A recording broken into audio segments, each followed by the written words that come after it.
Hi there and welcome to P.I.M.P, where prison is my playground. And I'd just like to show you a little bit of my certificates. In August of '98, I got busted in Sarita, Texas with a truck full of marijuana, approximately 198 pounds.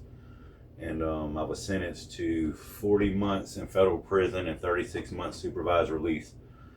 When I got there, I had my daughter was 2 when I went to prison, and my mom got custody of her. And so every Sunday I called, and for the next 5 years, every Sunday wrote as much as I could. Every Christmas, every holiday, um, drew something for her. Um, Tried to stay in her life as much as possible, and my family too. Because the worst thing you can do is cut your family off when you get locked up, thinking that you're an outsider and you're not worthy and all that other stuff. So one of the things that my mom told her, she didn't tell her I was in prison. She told her I was at work or I was at school. And I didn't want my mom to have to be a liar. So what I did when she told me that, and she didn't know this, but I worked every day, every single day in federal prison. I worked every single day. This way, my mom wouldn't be a liar. And then I started finding out there was a bunch of classes and courses and college courses and all kind of stuff I could take, and I just started taking it. I was a little late in the game, and when you work every day in the kitchen, it could be stressful, and I wanted to play sports too. So you got to find this medium ground.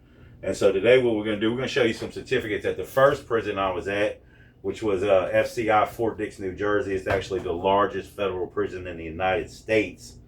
And I'm going to show you the least significant certificates first. And then we'll go, because I wanted to be, so I had 3 years of time to do.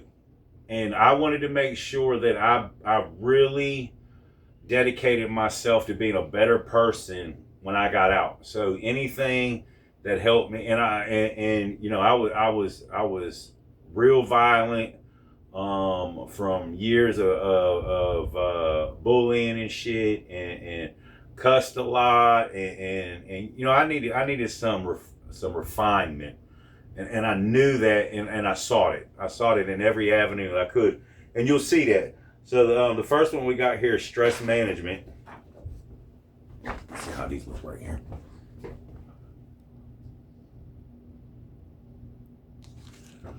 And somebody got something on the back.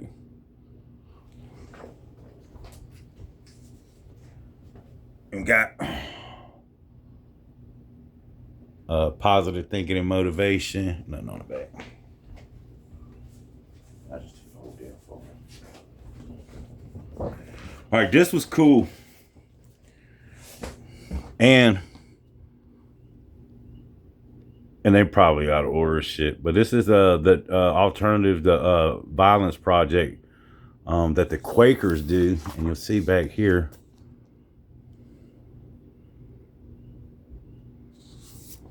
There's kind of like 2 of them. This stuff is real serious. I mean, they don't play around. And then I took a residential wiring course, and the instructor on this was awesome, man. Is his name up there? It's somewhere. The first thing he asked, does anybody ever blow a fuse? And then, of course, everybody raised their hand. He said, did it burn your mouth? That was pretty funny. I knew it was going to be a good course. And if you see here, this is from Burlington County Institute of Technology.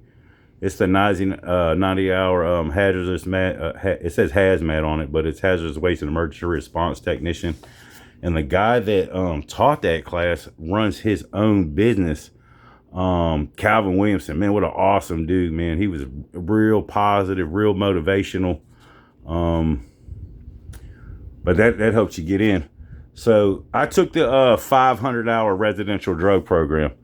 And upon graduation, I was asked to be a mentor, which was pretty cool because it allowed me to stay in the drug program. And if you wanted to know what I look like in prison, here's me actually accepting this. All right, and then the big one. This is probably one of the hardest things to get in federal prison, and it's the one that very few things will help you get time off. When I went into federal prison, you had to do 85%. So I got a 40-month sentence. I had to do 36 months. I got all these certificates now. Didn't help me any. Didn't mean anything. But this right here, this got me like 4 months at halfway house. But if I had had the time, when you take the RDAP, it's called Residential Drug Abuse Program. When you take it, and I was the last 9-month course. So when I left, it turned into a year. It's a year-long program. Upon the completion of that year, and if you qualify and you do 6 months at the halfway house, they'll knock off a year of your sentence. It's an incredible deal. Plus, so you get to 6 months halfway house in a year. That's up to 18 months that you don't have to spend in prison no more. But it's not easy. It's just not. And there's so many things that will make you not qualify for this, like a gun. So if you're selling drugs and carrying a gun, get rid of that gun. You need to get rid of the drugs and the gun. But the enhancement on the gun because of the drugs, it will kill you, man. On a lot of different things, a lot of different levels. A gun is the worst thing that you could have unless you got a permit to carry it. But if you got drugs, you're going to screw yourself because it enhances it, and they'll get you. But that ain't what that's about. This is the certificate you get. It's really nice. Comes in this nice binder right here. And if you've never seen one before, this is what the paper looks like.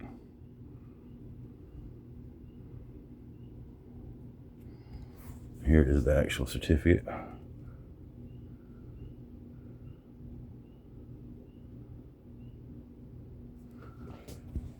So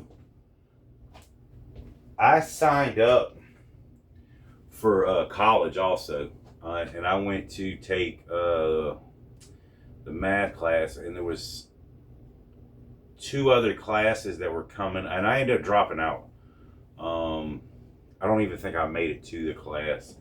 But there is a ton. If you go into the Fed system, when I was in there, now mind you, I left Fort Dix in 2001. A ton of college opportunities. I mean, like colleges from all across the United States have satellites for prisoners. And I'm talking about big time colleges too, not community colleges or Burlington County Institute, not big colleges, Florida State and Ohio State, big colleges that you could get all kind of degrees and you could become a doctor. I don't know anything about state. The only time I ever did in a state was all county jail, like 15 months of it, a whole bunch. Ain't worth shit. But actual state prison, I only did time in the feds. That would be the first 3 years, and then I would violate and I would get 2 more, and I got a ton of certificates. I got so many certificates that we're gonna have to do a whole nother video on it. But this is how I kept alive from not being, or how I kept alive being, how I made a lot of truth. Just never said I was in prison. And she knows, my daughter's 27 now, and I sent her a couple pictures with my prison suit on, and I used to have long hair and plaits and braids and shit. So she knew. But one last look, I want to take a picture of it. This is I think this might be the only photo that I have, actually. But that's me. All right. I appreciate you rocking with me. Look, if you're out there doing drugs, committing crime, you gotta stop, man. There's no hope, only despair. It's gonna cost you everything. What are you willing to lose? You know you're going to jail, prisoners, or you're dead. Which one of those options sound great to you? Because you could change right now. You could just stop, do the right thing, and not have to worry about none of this shit. Those certificates, man, they ain't worth going to jail or prison for. It just shows that if you are going to do it, you got the ability to do something when you get in there. And you should. But stop, and you don't got to worry about this shit. Okay, look, it's free. Hit the like button if you can. Share it, subscribe if you haven't. Leave me a comment. Tell me what you think.